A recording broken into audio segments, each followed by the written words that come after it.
Fala pessoal, beleza? Se você tem alguma dúvida em relação à regulação da pressão arterial, chegou o momento de esclarecer. Vem comigo.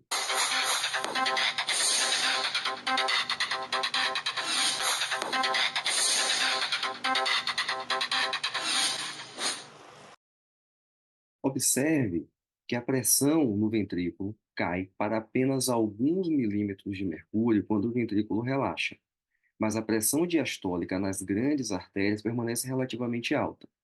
A pressão diastólica alta nas artérias é decorrente da capacidade desses vasos de capturar e armazenar energia nas suas paredes elásticas. Como é sabido, a pressão arterial é pulsátil, então usamos um único valor, a pressão arterial média. Para o cálculo da pressão arterial média, podemos utilizar a pressão de pulso. A pressão de pulso corresponde à pressão sistólica menos a pressão diastólica. Então, considere um indivíduo com um valor de pressão de 120 por 80.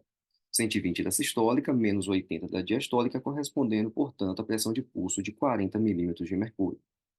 Para cálculo da pressão arterial média, utilizaremos a pressão diastólica mais um terço da pressão de pulso.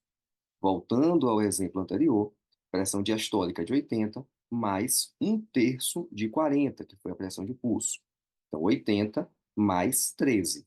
80 mais 13, 93. A pressão arterial é um balanço entre o fluxo sanguíneo para dentro das artérias e o fluxo sanguíneo para fora das artérias. Se o fluxo para dentro excede o fluxo para fora, o volume sanguíneo nas artérias aumenta e a pressão arterial média também. Se o fluxo para fora excede o para dentro, o volume diminui e a pressão arterial média cai. O fluxo sanguíneo para dentro da aorta é igual ao débito cardíaco do ventrículo esquerdo. O fluxo sanguíneo para fora das artérias é influenciado principalmente pela resistência periférica, definida como resistência ao fluxo oferecida pelas arteriolas. Se o débito cardíaco aumenta, o coração bombeia mais sangue para dentro das artérias por unidade de tempo.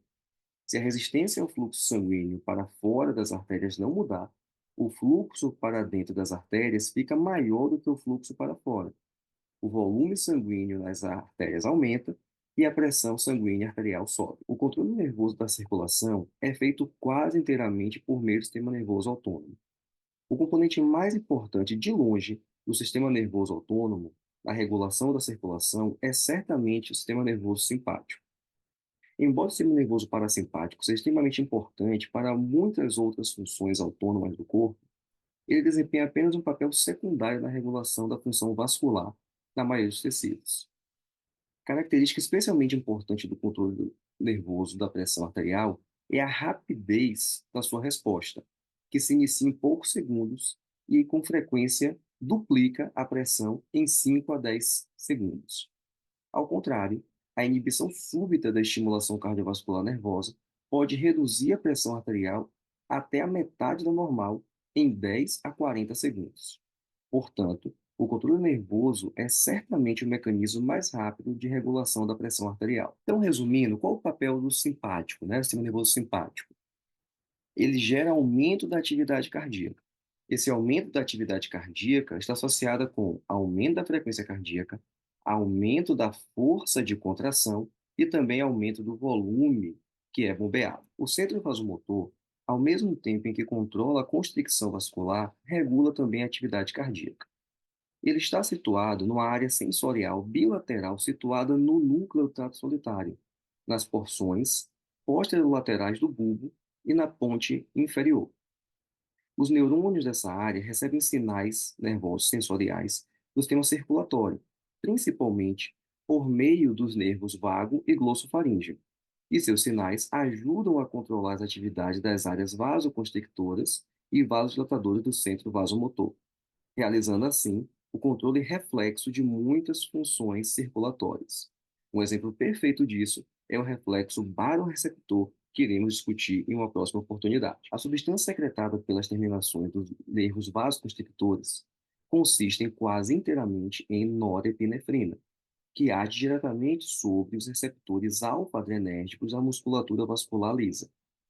Ao mesmo tempo em que os impulsos simpáticos são transmitidos para os vasos sanguíneos, também o são para as medulas adrenais, provocando a secreção tanto de epinefrina quanto de norepinefrina no sangue circulante. Esses dois hormônios são transportados pela corrente sanguínea para todas as partes do corpo, onde agem de modo direto sobre todos os vasos sanguíneos, causando geralmente vasoconstricção. Em alguns tecidos, a epinefrina provoca vasodilatação, já que ela também tem um efeito estimulador beta-adrenérgico, que dilata os vasos. Então, só lembrando, se o estimulado for o receptor alfa-adrenérgico, acontecerá uma vasoconstricção. Se o estimulado for o receptor beta-adrenérgico, existirá uma vasodilatação. Uma das funções mais importantes de controle do sistema nervoso é a sua capacidade de causar rápidos aumentos da pressão arterial. Para isso, todas as funções vasoconstrictoras e cardioaceleradoras do sistema nervoso simpático são estimuladas simultaneamente. Ao mesmo tempo, ocorre a inibição recíproca de sinais inibitórios parasimpáticos vagais para o coração. Portanto, ocorrem, a um só tempo, três importantes alterações, cada uma ajudando a elevar a pressão arterial. Ocorre a contração das arteríolas sistêmicas, isso vai aumentar a resistência, consequentemente vai aumentar a pressão arterial.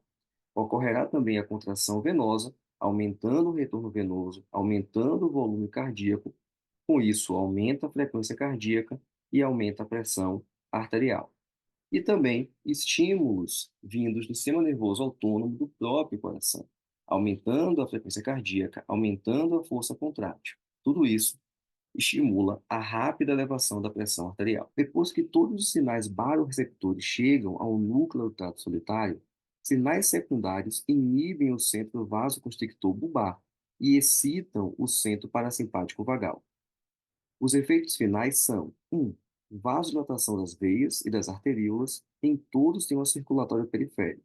E 2. Diminuição da frequência cardíaca e da força de contração cardíaca.